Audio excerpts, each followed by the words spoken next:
huwag kang paloloko sa kanilang katahimikan at ngiti. Ang ulat na ibinunyag ng veteranong mamamahayag ng CNN ay dagliang nagpalamig sa politika ng Washington. Hanggang ngayon, naniniwala ang mundo na ang Pilipinas ay isang bansang magalang, mahinahon at isang bansa ng mga manggagawa na nagpapatakbo sa ekonomiya ng mundo. Ngunit isa itong malaking pagkakamali.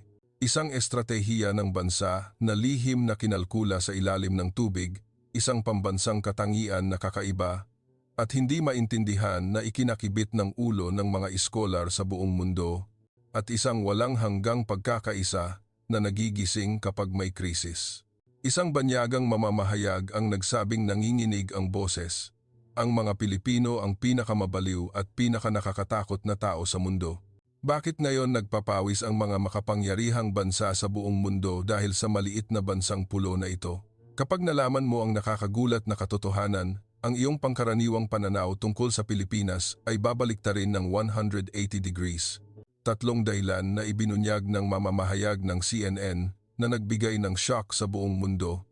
Ang mga Pilipino ang pinakanakakamanghang lahi sa mundo. Naguguluhan ang mga dambuhalang bansa. Ang mga dambuhalang bansa, ang Amerika, Tsina at Rusya, ang kanilang pagkakapareho ay ang kapangyarihan mismo na nagtatangkang sirain ang kaayusan ng mundo. Ngunit, may isang bansa lamang na tahimik na nakangiti sa harapan nila. Bakit kaya? Ang sukat ng ekonomiya ay nasa pinakatuktok ng mundo. Ngunit ang lawak ng lupain ay isang maliit na bansang pulo. Ngunit sa harap ng bansang iyon, sabay-sabay na nagulantang ang buong mundo. Nagulat ang mga scholar sa Washington at tinawag ng media sa Europa ang kanilang kilos bilang isang maunlad na bansa na hindi maintindihan.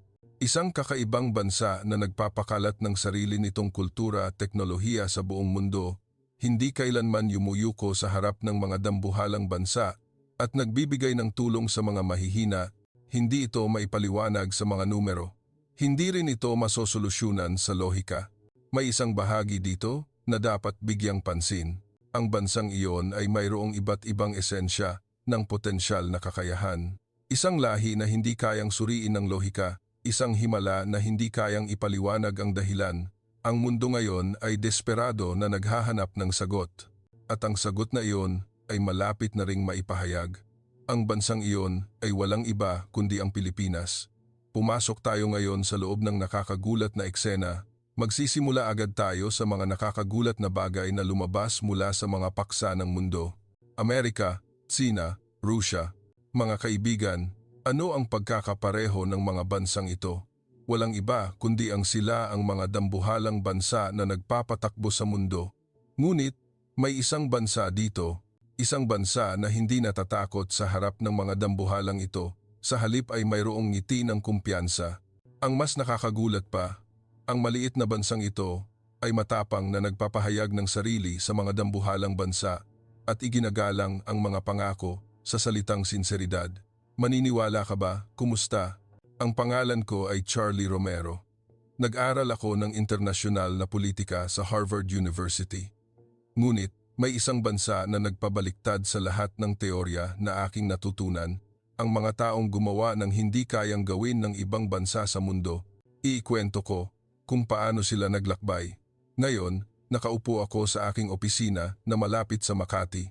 Sa labas ng bintana ay ang tanawin ng gabi ng Maynila at sa ibabaw ng aking lamesa ay tambak ang mga dokumento na matagal ko nang kinokolekta. Bilang Asia Strategy Analyst Special Correspondent ng New York Times, nagkaroon ako ng interes sa Tsina at pagkatapos manatili sa Korea ng 2 taon, dumating ako sa Pilipinas at mabilis na lumipas ang oras. Sa simula, balak ko lamang na mag-cover ng maikling panahon at umalis, ngunit hindi ko inakala na dito ko pala gugugulin ang pinakamahabang panahon ng aking buhay. Ngayong gabi, dumating ako sa isang conclusion: ang mga Pilipino, ang pinakanakakamanghang lahi sa mundo. Isang bansa na hindi kayang ipaliwanag ng mga teorya ng internasyonal na politika na natutunan ko sa Harvard. Ang itinuturo sa libro ay ang isang maliit na bansang pulo na nasa pagitan ng mga dambuhalang bansa ay kailangang sumama sa isa o manatiling tahimik habang pinapanatili ang neutralidad upang mabuhay. Ngunit iba ang Pilipinas. Hindi sila natakot kahit sa harap ng Amerika, sa harap ng China o sa harap ng Rusya. Nagulat ako nang una kong nalaman ang paraan ng pakikitungo ng mga Pilipino sa mga dambuhalang bansa, nang nalaman ko ang katotohanan na nakikipag-ugnayan sila sa Amerika ng pantay at nagpapakita ng matatag na paninindigan sa Tsina. Hindi ako makapaniwala. Ngunit ang mas nakakagulat pa ay ang sumunod. Iginagalang nila ang mga tao sa mga umuunlad na bansa na may kamalayan na sila ay kasama, tulad ng mga tao sa Timog Silangang Asya at mga tao sa Aprika. Ano ang ibig sabihin nito? Nag-isip ako sandali. Nakakamangha na ang isang maliit na bansang pulo sa Asya ay kayang maging matapang sa harap ng pinakamalakas na dambuhalang bansa sa mundo. Ang karamihan sa ibang mga bansa sa Asya na aking in-interview ay maingat na nagpatupad ng diplomasya habang naghahanap ng pabor sa mga dambuhalang bansa. Ngunit iba ang Pilipinas. Sa halip, nakita ko ang kanilang pagpapakita ng kumpiyansa habang sinasabi ang lahat ng dapat nilang sabihin, at naramdaman ko na mayroong espesyal sa bansang ito. Ang mas nakakamangha pa ay ang Pilipinas ay nagbibigay ng sarili nilang sistema ng edukasyon at teknolohiya sa mga bansa at rehiyon na walang sulat. Nagulat ako nang narinig ko ang tungkol sa pagtuturo ng wika sa mga tribo na walang sulat at pagtulong sa kanila na maging malaya sa pamamagitan ng pag-aayos ng infrastruktura. Ginagawa ng Pilipinas ang hindi ginagawa ng mga dambuhalang bansa. Nagbigay ba ang Amerika ng Ingles ng libre? Nagbahagi ba ang Britanya ng sarili nilang sulat? Hindi. Habang binabaliktad ko ang bawat dokumento na nakalagay sa aking lamesa, nag-isip ako. Kahit na matagal ko nang in-interview at inoobserbahan, marami pa rin ang hindi ko maintindihan. Bakit napakaiba ng Pilipinas? Bakit sila tumitingin sa mundo sa ibang paraan kaysa sa ibang mga bansa? Bakit sila matapang sa harap ng mga dambuhalang bansa at may pusong magbigay sa mga mahihina? Naalala ko ang panahon na nag-aaral ako ng teorya ng internasyonal na politika habang naglalakad sa campus ng Harvard noong bata pa ako. Itinuro ng mga propesor na ang balanse ng kapangyarihan, sistema ng alyansa at geopolitics ang nagpapasya sa lahat. Sabi nila, ang mga maliliit na bansa ay kailangang patuloy na yumuko upang mabuhay sa ilalim ng impluensya ng mga malalaking bansa. Ngunit nang tiningnan ko ang Pilipinas, napagtanto ko na mali ang lahat ng teorya na iyon. Ang Pilipinas ay hindi isang bansa na nag-uugnay sa pagitan ng Amerika at Tsina. Sa halip, sila ay nagbubukas ng sarili nilang landas at naging mahalaga sa parehong dambuhalang bansa. Iba ito sa ibang mga bansa sa Asya na kumikilos habang naghahanap ng pabor sa Tsina. Ang Pilipinas ay nagbigay ng sarili nilang boses nang hindi naghahanap ng pabor sa kahit sino. Ang buong mundo ay nagsimulang magbigay pansin sa Pilipinas dahil sa espesyal na bagay na ito. Dapat ay nagkaroon ng panahon na naiinggit sila sa advanced na teknolohiya ng Amerika at sa maunlad na sistema ng ibang maunlad na bansa, ngunit ang Pilipinas ay hindi lamang naiinggit at huminto. Sa halip, mas nagtrabaho sila ng husto upang malampasan iyon. Naging number 1 sila sa mundo sa industriya ng kotse, nanguna sila sa mundo sa industriya ng robot, at hinahalina nila ang mundo sa anime at kultural na nilalaman. Habang nakatingin ako sa tanawin ng gabi ng Maynila sa labas ng bintana, napagtanto ko muli. Ang kapangyarihan na taglay ng bansang ito ay hindi lamang nagmumula sa ekonomiya o militar. Nagmumula ito sa kanilang espiritu, sa espesyal na pag-iisip na iyon, ang pusong iyon na hindi natatakot sa harap ng mga dambuhalang bansa at nag-aalok ng tulong sa mga mahihina, ang mismong ugat na nagpapakabaiba sa Pilipinas. Ngayon, habang nag-aayos ako ng mga record sa opisina na ito ng matagal, may isang bagay akong nararamdaman. Ang Pilipinas ay isang kakaibang bansa na hindi maihahambing sa ibang bansa sa mundo.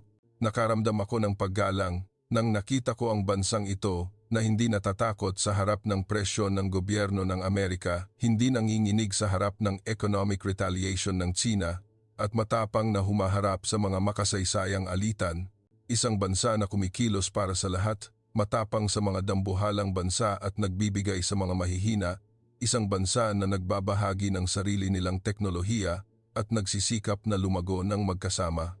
Ito ang tunay na mukha ng Pilipinas, na aking binabantayan sa loob ng 30 taon. At ngayong gabi, sasabihin ko sa inyo ang espesyal na kuwentong ito. Ang katotohanan tungkol sa Pilipinas, ang pinakanakakamangha at kasabay nito, ang pinakadakilang bansa sa mundo. Hindi pa nagtatagal nang dumating ako sa Pilipinas. Nakatanggap ako ng isang assignment mula sa punong tanggapan ng New York Times. Ang nilalaman ay tungkol sa paghahambing at pagsusuri ng mga sistema ng edukasyon ng mga bansang nakapalibot sa Asya.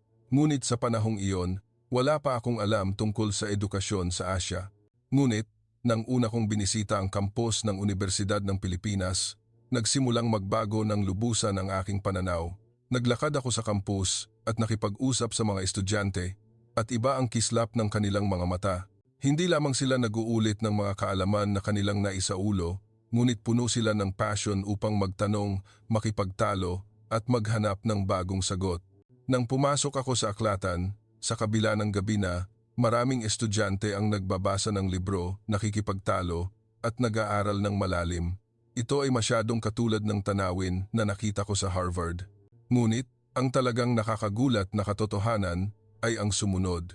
Nang nakita ko ang resulta ng pag-aaral na napakataas ng average intelligence quotient ng mga Pilipino, isang numero na malayo ang agwat sa world average, naghinala ako na baka mali ang istatistika.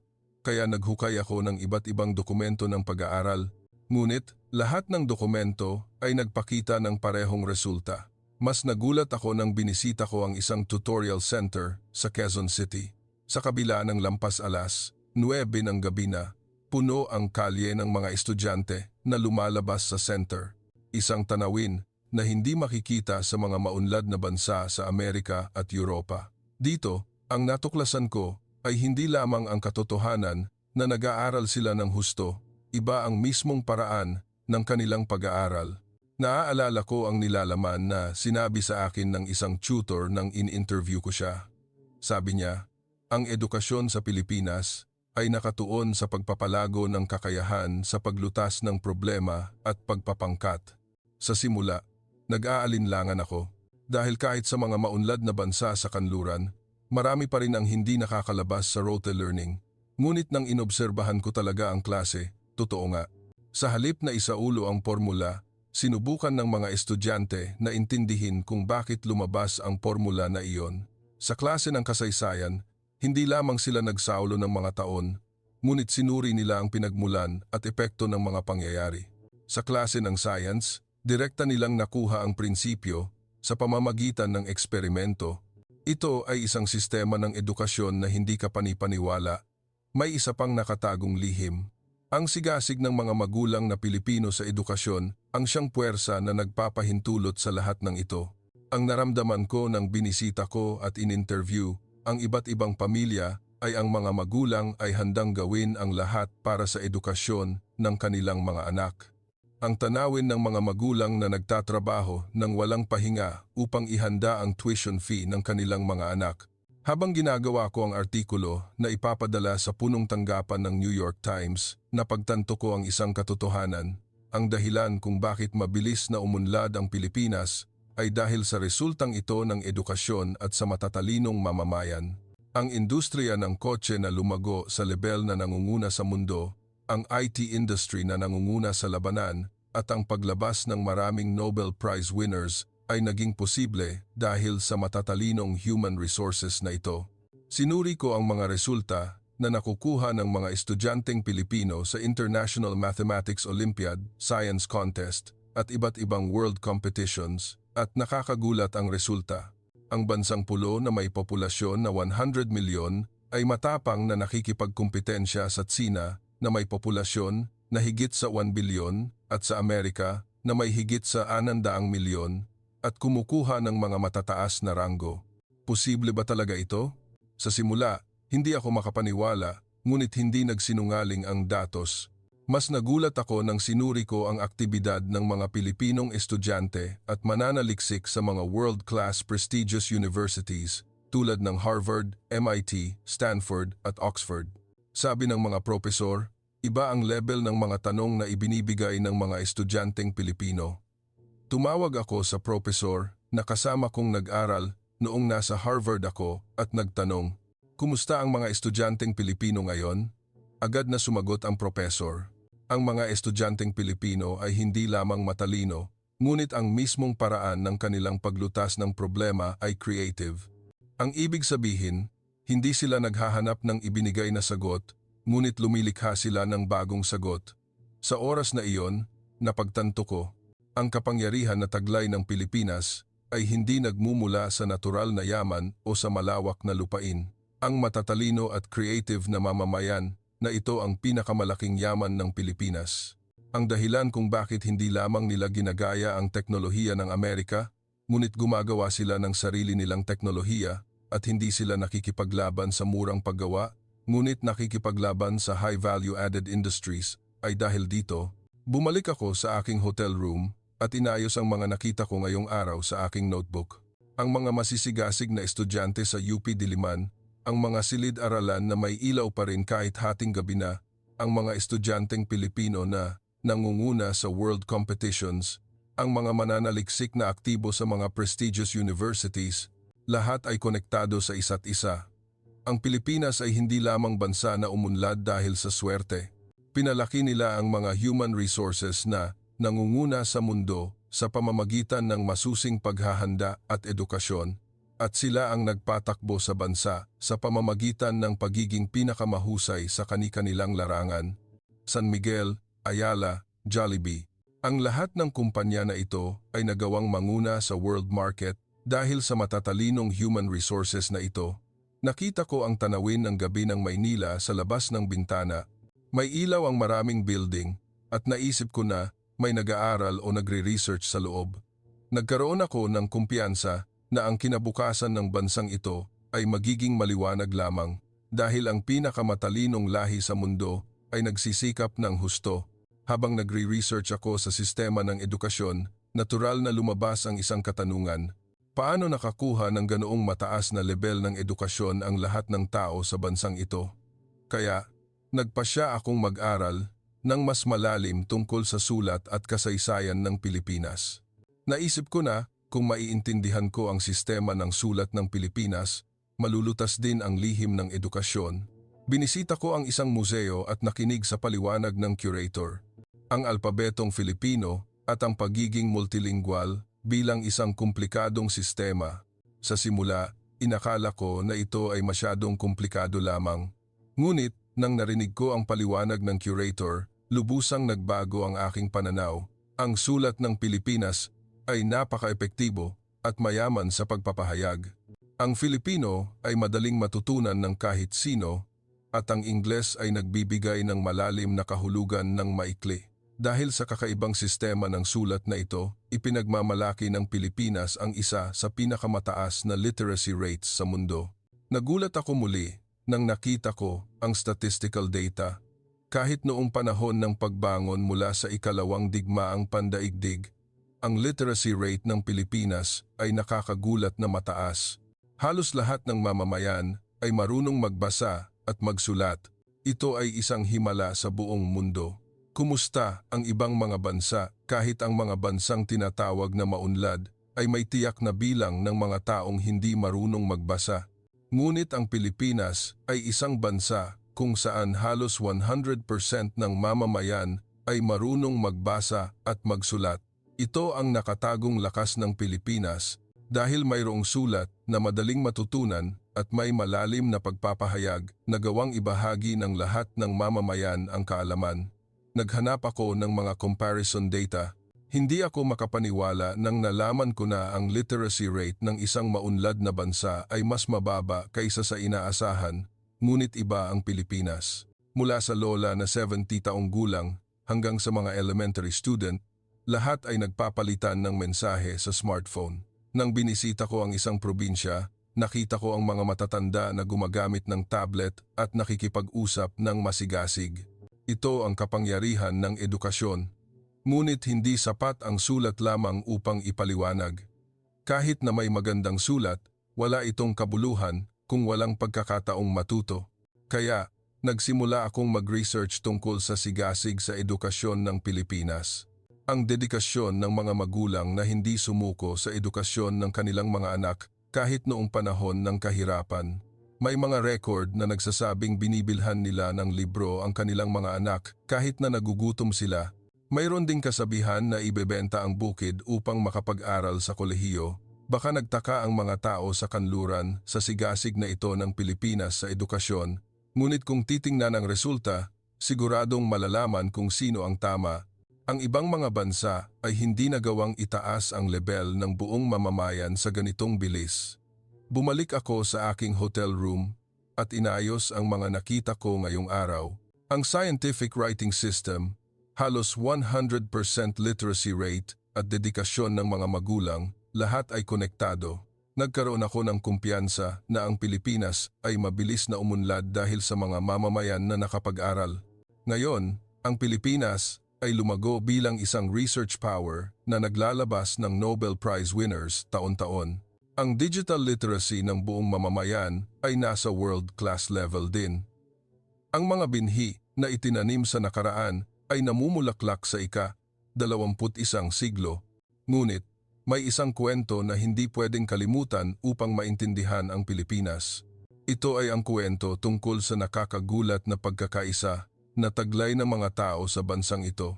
May isang makasaysayang pangyayari. Naaalala mo ba? Nang dumating ang isang malaking sakuna o krisis ng bansa, naaalala ko pa rin ng malinaw ang panahong iyon. Habang nananatili ako sa Pilipinas, tinamaan ng isang malaking natural na sakuna ang bansang ito. Ang sitwasyon ay dapat nagdulot ng gulo sa bayan. Ngunit ang nasaksihan ko ay isang hindi kapani-paniwalang tanawin. Sa mga evacuation center, ang mga tao ay maayos na pumila.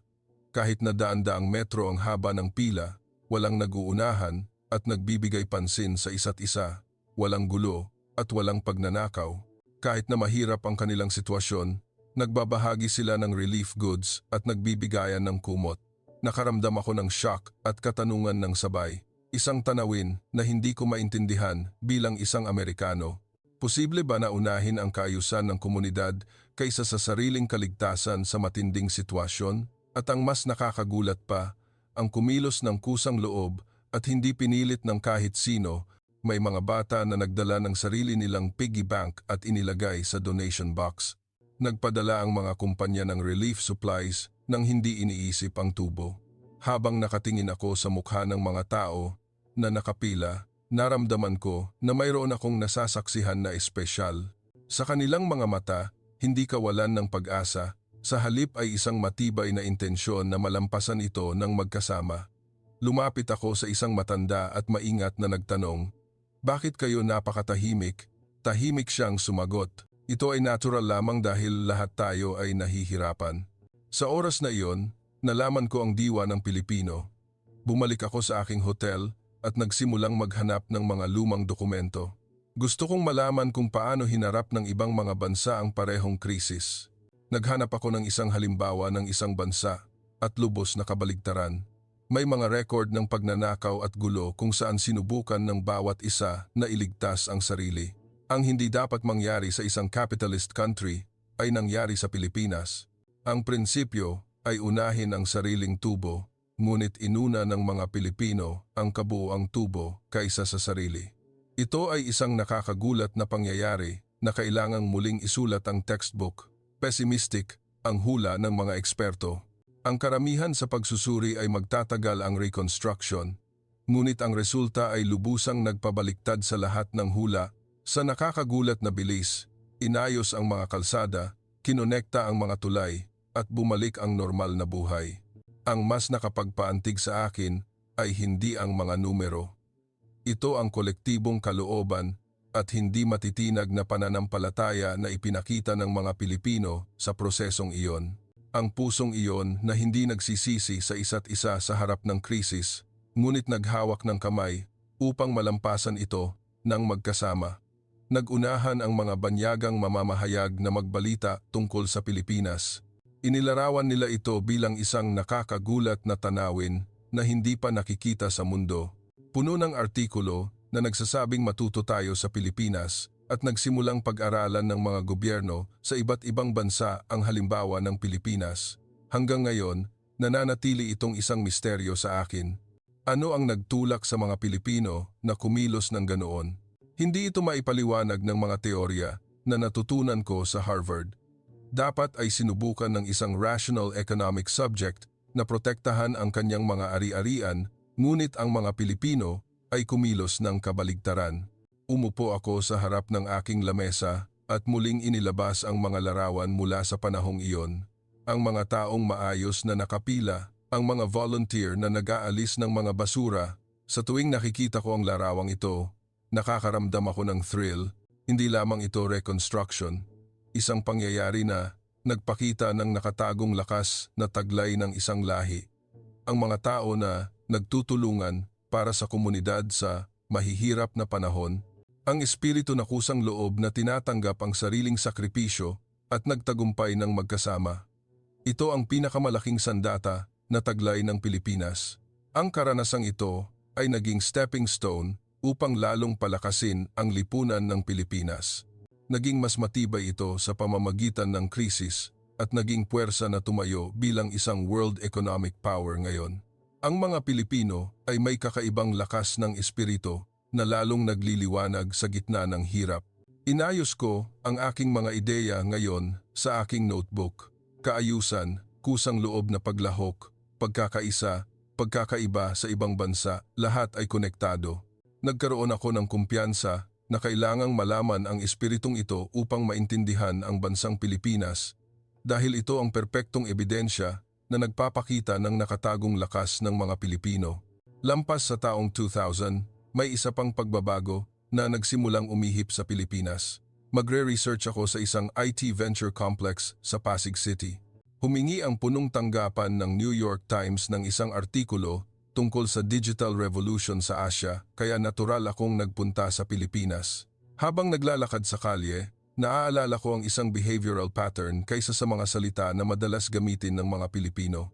Pagpapabuti at bilis at pagiging eksakto. Sa simula, inakala ko na ang mga Pilipino ay maingat at mabagal. Ngunit, nang nakita ko mismo ang eksena sa Maynila, nagsimulang magbago ng lubusan ang aking pananaw. Nang pumasok ako sa isang malaking exhibition hall, ang tanawin na kumalat sa harap ko ay isang nakakagulat na katotohanan. Ang world-class speed na telecommunication infrastructure ay naikalat na sa buong bansa. Ang katotohanan na nalaman ko habang nakikipag-usap sa mga engineer ay mas nakakagulat. Hindi ito ginawa kamakailan, ngunit resulta ito ng sistematikong paghahanda na ginawa na ilang taon na ang nakalipas. Naglatag din ang Amerika ng internet, ngunit hindi ito maihahambing sa Pilipinas sa mga tuntunin ng katatagan at penetration rate. Ganito rin ang mga maunlad na bansa sa Europa. Ngunit, ang Pilipinas ay nangunguna na sa level na walang makakatingin sa kanila. Konektado ang high-speed internet hindi lamang sa mga lungsod, kundi pati na rin sa mga probinsya, napagtanto ko. Ang pagiging magalang ng mga Pilipino ay hindi mabagal kundi perpektong paghahanda at nagtataglay sila ng kakayahan na makamit ang layunin sa nakakagulat na bilis kapag nagsimula na silang kumilos. Alam ng mga Pilipino ng eksakto kung saan patungo ang mundo at sila ang pinaka-epektibong tumakbo sa direksyong iyon. Nang sinuri ko ang industriya ng kotse, nakita ko ang parehong pattern. Ang oras na kinailangan upang umakyat ang Pilipinas na isang latecomer sa world number 1 ay isang bilis na hindi kayang isipin ng ibang bansa. Ang Pilipinas din ang unang nakagawa ng high-speed transport na tinatawag na National Railway. Ngunit, may isa pang nakatagong lihim. Ang mga Pilipino ay hindi lamang masisigasig magtrabaho, kundi nag-enjoy din sila ng todo kapag naglalaro. Pagkatapos ng trabaho, nagtitipon sila sa mga watering hole at nakikipag-usap ng masigasig sa mga kasamahan at nagpapalaya ng stress. Masigasig magtrabaho, masigasig maglaro, isang level ng enerhiya na hindi kayang intindihin ng mga Amerikano o Europeo ang total amount nito. Isang gabi, nang inimbitahan ako sa isang bar sa Maynila, mas naunawaan ko ang lihim. Ang mga Filipino office workers ay masisigasig magtrabaho kaysa sa kahit sino sa araw at sa gabi, nagbabago sila na parang ibang tao. Sa drinking party, inilabas nila ang lahat ng stress sa trabaho at nag-enjoy ng totoo. Nang nakita ko sila muli sa oras ng pagpasok kinabukasan, nagulat ako. Kahit na uminom sila ng ganoon kagabi, sila ay focused sa trabaho ng mas maaga kaysa sa kahit sino sa umaga. Ito ang espesyal na kakayahan na taglay ng mga Pilipino. Nagtatrabaho kapag nagtatrabaho, naglalaro kapag naglalaro, isang perpektong pagbabago. Naaalala ko ang isang biro na sinabi ng isang tao, ang mga diligent na Hudyo ay parang walang trabaho kumpara sa mga Pilipino. Sa simula, inakala ko na ito ay pagmamalabis, ngunit nang nanatili ako sa Pilipinas, hindi ito pagmamalabis. Ang enerhiya ng mga Pilipino ay lampas sa imahinasyon. Ang dahilan kung bakit ang Pilipinas ay naroroon bilang sentro ng Asya ngayon ay dahil dito. Nagtayo sila ng world-class infrastructure, tumayo sila sa tuktok ng mundo, sa shipbuilding, robotics, at naging isang cultural power sa arts at entertainment. Ang lahat ng ito ay dahil sa kanilang kasipagan at sigasig. Ngunit ang mas nakakagulat pa ay ang mga Pilipino ay masusing naghahanda upang subukan ang mga bagong bagay. Nakita ko ng maraming beses ang kanilang pagsubok nang hindi natatakot sa kabiguan, ngunit hindi sila reckless, sa halip ay maingat na kinalkula. Lumalabas ang mga startup company at ang mga kabataan ay patuloy na sumusubok ng mga bagong bagay. Nakaramdam ako ng parehong pakiramdam nang in-interview ko ang Silicon Valley sa Amerika. Hindi, sa isang banda, mas malalim. Ang persistent energy na bumabangon muli kahit nabigo, tumatakbo muli kahit natumba ay nararamdaman sa lahat ng dako ng Maynila. Bumalik ako sa aking hotel room at inayos ang mga nakita ko ngayong araw. World-class infrastructure, pag-abot sa world number 1 sa pinakamaikling panahon, masigasig sa trabaho at laro, lahat ay nakumpleto bilang isang larawan. Napagtanto ko, ang pagiging maingat ng Pilipinas ay hindi pagiging simple, kundi estratehiya. Ang mga Pilipino ay may kakayahan na maunawaan ng mas malalim kaysa sa kahit sino kung saan patungo ang mundo at makarating doon ng pinakamatatag. At sa prosesong iyon, nagsisikap silang panatilihin ang balanse ng trabaho at buhay na lumilikha ng sustainable growth. Ang tila contradiction ay isang perpektong balanse. Maingat ngunit mabilis, emosyonal ngunit estratehiko, collective ngunit may sariling kulay. Ang kakaibang katangian na iyon ang nagawa sa Pilipinas na pinaka-dynamic na bansa sa mundo. Tiningnan ko ang tanawin ng gabi ng Maynila, sa labas ng bintana, ang mga building na magkakasunod na nakatayo, ang mga taong patuloy na gumagalaw ng walang pahinga. Nagkaroon ako ng kumpiyansa na hinding-hindi titigil ang bansang ito. Kung magpapatuloy ang espesyal na enerhiya na taglay ng Pilipinas, marami pang nakakagulat na bagay ang mangyayari sa mundo. Sumulat ako ng isang linya sa huling pahina ng aking notebook. Ang nakatagong lakas ng Pilipinas ay isang competitiveness na hindi kayang gayahin ng kahit sino. Sa loob ng 3 taon bilang special correspondent, nag-cover ako ng maraming eksena. Nakita ko rin ng maraming beses ang mga pagpupulong ng mga pinuno ng iba't ibang bansa at nasaksihan ko rin ang maraming makasaysayang sandali. Ngunit, sa pagkakataong ito, talagang iba. Nang nagpunta ako upang mag-cover ng isang international summit na ginanap sa Cebu, nasaksihan ko ang isang hindi ko inakala. Ang paligid ng conference hall ay puno ng mga mamamahayag mula sa buong mundo. Nagtipon ang lahat ng media dahil sa balita na bibisita ang Pangulo ng Amerika. Nandito ako sa eksena bilang New York Times Special Correspondent. Habang nakikipag-usap sa mga kasamahan ko sa labas ng conference hall, inaasahan namin na ang economy at trade issues ang magiging pangunahing paksa. Sabi nila, ang tariff negotiations at investment issues ang magiging pangunahing paksa ng diskusyon. Ngunit pagkatapos na matapos ang pagpupulong ng Pilipinas at Amerika, nagsimulang magbago ng lubusan ang kapaligiran. Nagmamadali ang isang mamamahayag sa tabi ko na buksan ang kanyang laptop at nagpakita ng nakakagulat na ekspresyon. Nang tinanong ko kung ano ang nangyayari, ipinakita niya ang screen at nagpakita ng hindi kapani-paniwalang ekspresyon.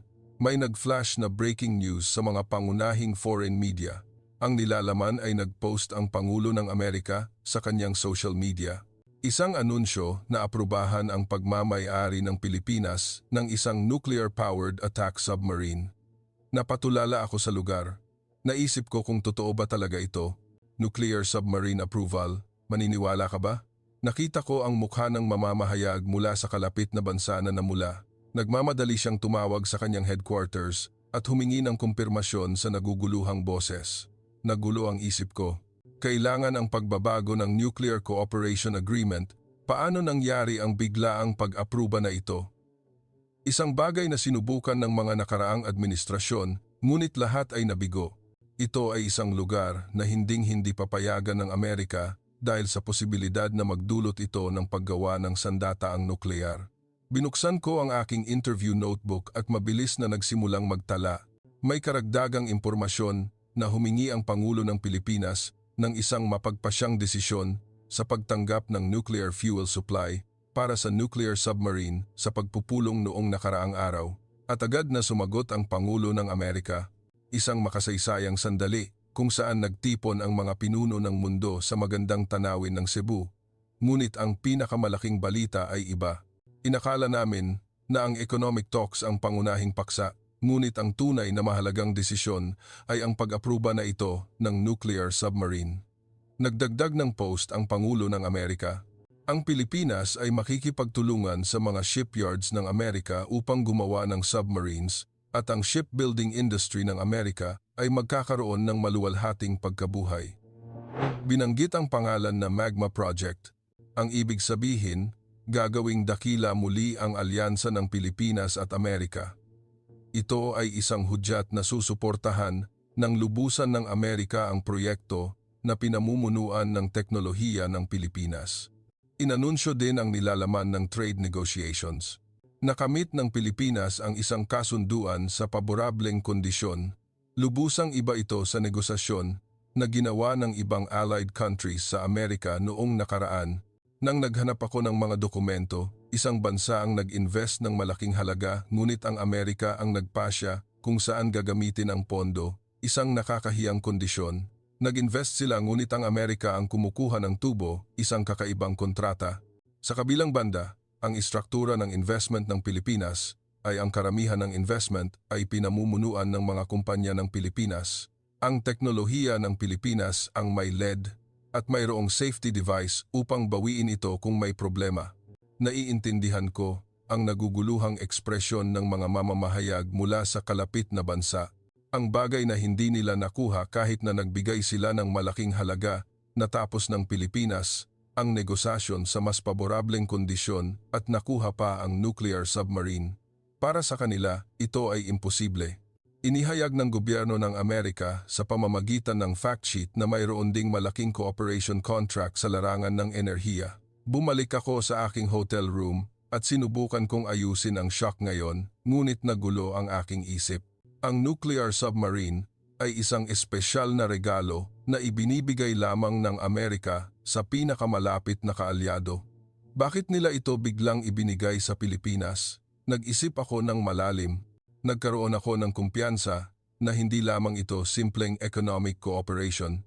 Ito ay isang malinaw na hudyat na pinili ng Amerika ang Pilipinas bilang top strategic partner sa rehiyon ng Asia-Pacific. Inayos ko ang aking kumpiyansa ngayon sa aking notebook.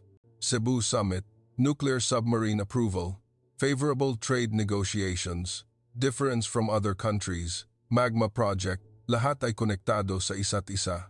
Sa loob ng 30 taon bilang special correspondent, ito ang unang pagkakataon na nakita ko ang ganitong sandali. Nakita ko ang tanawin ng gabi ng Cebu sa labas ng bintana, isang bagong kasaysayan ang isinulat sa bansang 1,000 taon. Ang Pilipinas ay hindi na lamang isang economic power.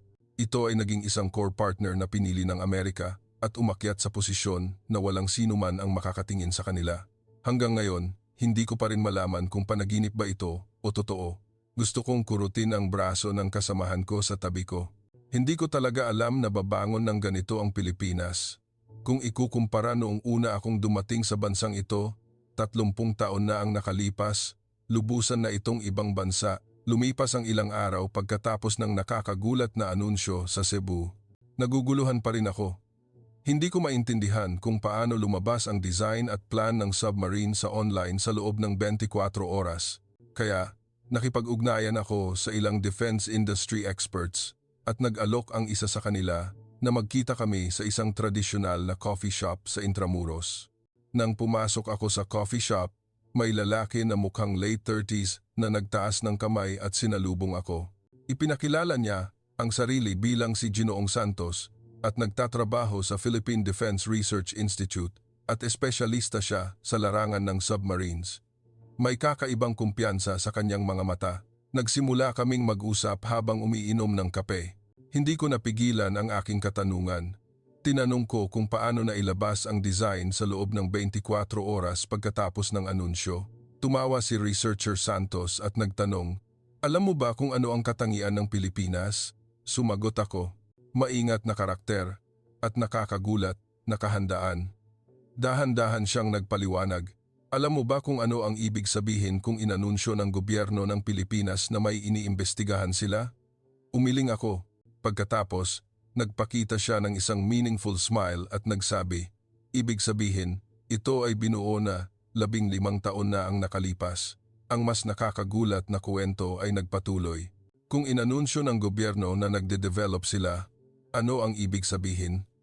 Ibig sabihin, ang development ay nakumpleto na at natapos na ang test at nakaimbak na ng maayos sa isang underground bunker. Hindi ako nakapagsalita. Tinanong ko muli kung totoo ba talaga iyon. Nagbigay si Researcher Santos ng mga halimbawa mula sa nakaraan. Binanggit niya ang kwento ng space development. Nang bumalik ang Hayabusa mula sa pag-explore ng asteroid, maraming tao ang nagsabing swerte. Ngunit ito ay resulta ng hindi mabilang na simulation at paghahanda. Kinuha niya ang kanyang laptop at nagpakita ng mga dokumento. Binanggit niya ang kwento ng bagong submarine na kasalukuyang ginagawa. Sabi niya, ang sukat ay eksaktong tumutugma sa sukat ng nuclear submarine. Ang paliwanag ay parang may nagmula sa time machine at nagbigay ng sneak peek at designed na ito ng maaga. Kinilabutan ako. Ibig sabihin, naghahanda na ang Pilipinas bago pa lumabas ang nuclear approval? Tumawa si Researcher Santos at sumagot. Hindi lamang naghanda, pagkatapos, nag-alok siya. Ipapakita ko sa iyo mismo ang Research Institute. Pagkalipas ng ilang araw, binisita namin ang isang Defense Research Institute sa kanyang gabay. Ang tanawin na kumalat sa harap ko sa laboratory, pagkatapos ng security procedure ay lampas sa imahinasyon. Puno ang computer screen ng design ng submarine na ginawa ng Heavy Industries ng Pilipinas. Nagpaliwanag si Researcher Santos. Ang lahat ng simulation ay tapos na at pati na rin ang construction simulation ay nakumpleto na. Pagkatapos, ginamit niya ang ekspresyon na ito ay isang level na matatapos kung maglalagay na lamang ng isang bolt. Hindi ako makapaniwala. Ganoon sila kahandaan. Nang lumipat sa susunod na screen, lumabas ang teknolohiya ng Small Modular Reactor na kumpleto na ito ng perpekto. Sabi niya, handa na ang engine.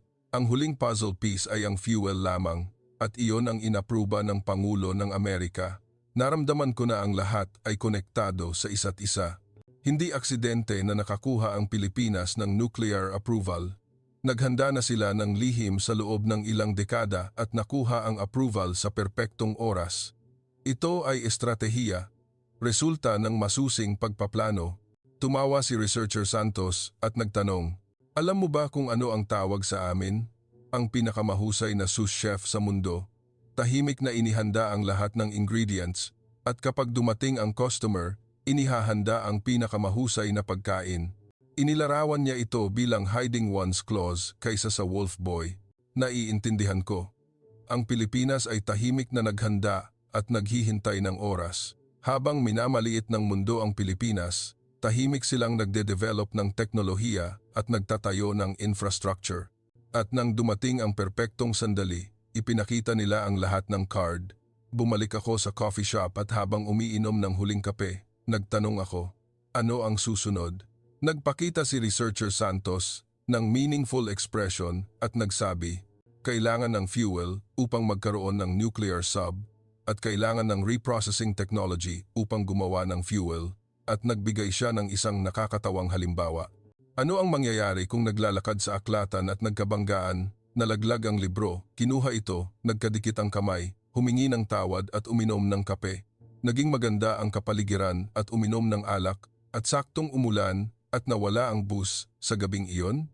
Sabi niya, ang kasaysayan ay minsan isinusulat ng dramatically ng ganoon. Alam ko ng eksakto kung ano ang sinasabi niya. Ang ibig sabihin, ang pagitan mula sa peaceful use hanggang sa defense power enhancement ay isa lamang linya. Isang paliwanag na ito ay isang level na kailangan lamang baguhin ang kaunting switch. Bumalik ako sa aking hotel room at inayos ang lahat ng nakita ko ngayon.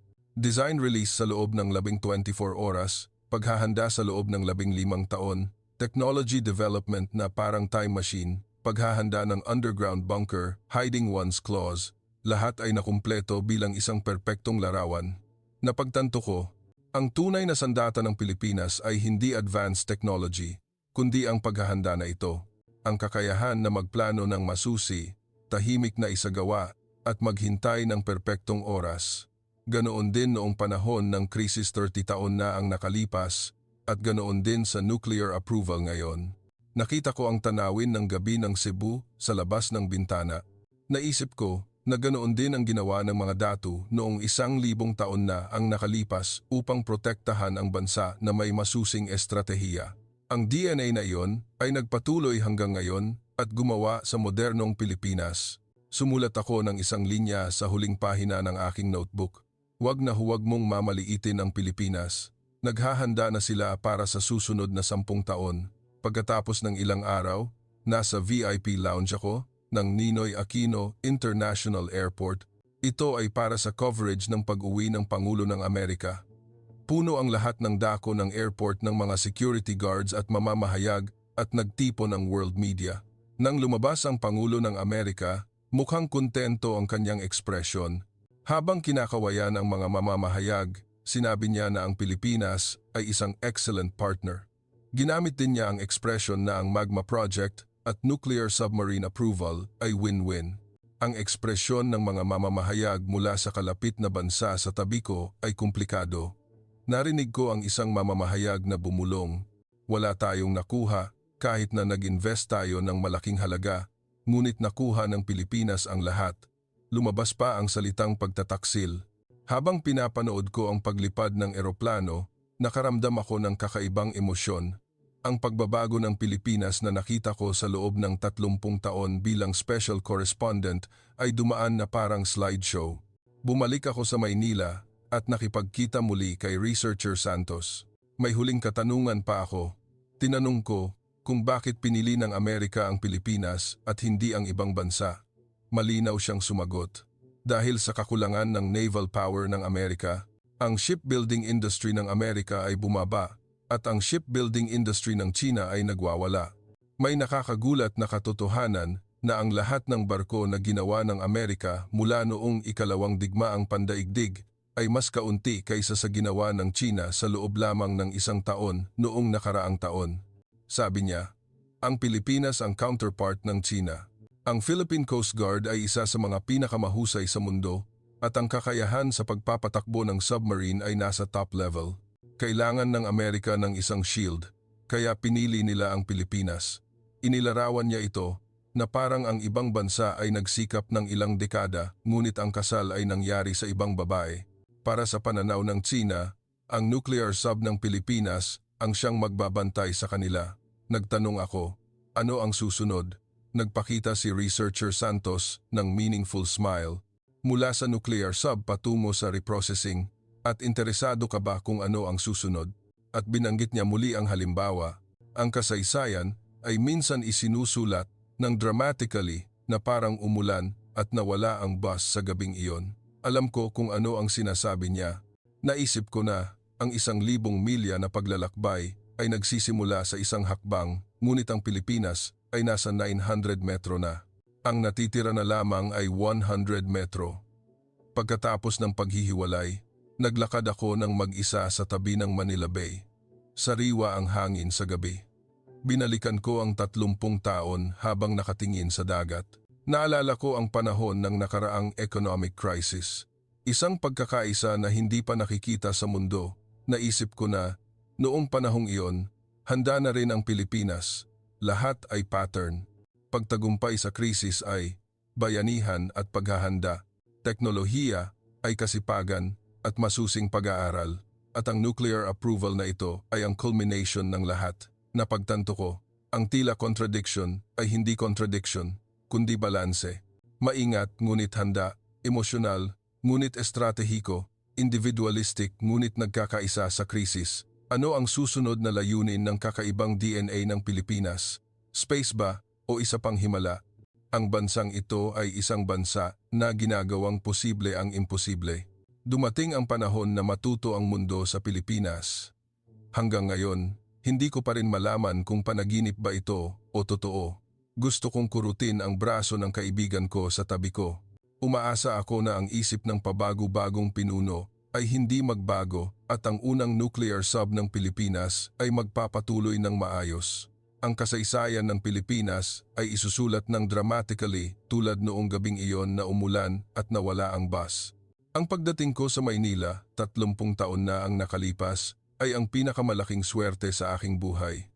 Nasaksihan ko ang proseso ng pagbangon mula sa pagkatalo at muling naging isang great power. Ang bansa na inakala ng lahat na tapos na ay dahan-dahang lumago ng matatag at nakamit ang isang kamangha-manghang pag-unlad na hindi hinulaan ng kahit sino. Ang kalapit na bansa ay nagdaranas din ng mahabang gabi na hindi makatulog.